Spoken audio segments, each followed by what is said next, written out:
आपलं मन आपलं मन यूट्यूब चॅनलमध्ये आपलं स्वागत.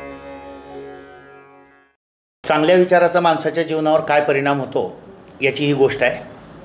एका लहान मुलाला देव प्रसन्न झाला आणि त्यांनी वर मागायची विनंती केली त्या लहान भक्ताला. तर लहान मुलगा काय म्हणतो की देवा, तू प्रसन्न झाल्यावर मला आता काही नको. त्यावर देव त्याला म्हणाला की मला पण भक्ताचं बंधन आहे, मी काहीतरी वर दिल्याशिवाय जाणार नाही. त्यावर तो लहान मुलगा म्हणतो कसा की हे बघ देवा, मी मागेन ते माझ्या बालबुद्धीनं मागेन, माझ्या मनुष्यबुद्धीनं मागेन, परंतु माझं कल्याण कशात आहे ते तूच पहा आणि मला दे. आणि देवाने त्याला आशीर्वाद दिला, विचारोस्तू. विचारोस्तू या आशीर्वादाचा अर्थ असा आहे की तुझ्या मनात फक्त चांगले विचार येतील. तुझ्या मनातल्या वाईट विचाराची पाटी आजपासून पुसून टाकली. आता त्याच्या मनात वाईट विचाराची पाटी पुसल्यामुळे झालं काय की तो फक्त सद्विचारी झाला, सज्जन झाला.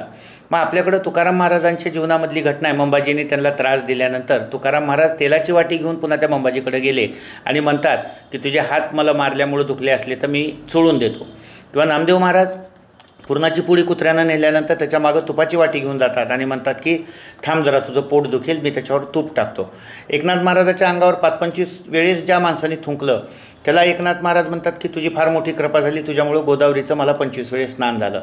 चांगल्या विचाराची पाटी आपल्या मनात तयार झाल्यानंतर माणसाच्या मनामध्ये कसल्याही प्रकारे वाईट विचारच येणार नसतील तर तो माणूस जीवनामध्ये स्वतःचं कल्याण करून घेऊ शकतो. स्वतःचंच नव्हे, स्वतःच्या गावाचं, स्वतःच्या परिसराचं, देशाचं आणि जगाचं, मानवजातीचं कल्याण करू शकतो. ईश्वराला मानवजातीला दिलेला ईश्वराचा सगळ्यात आवडता आशीर्वाद विचारोस्तू आहे.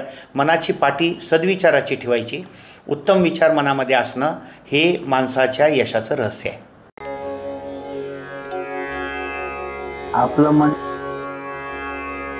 आपलं मन यूट्यूब चॅनल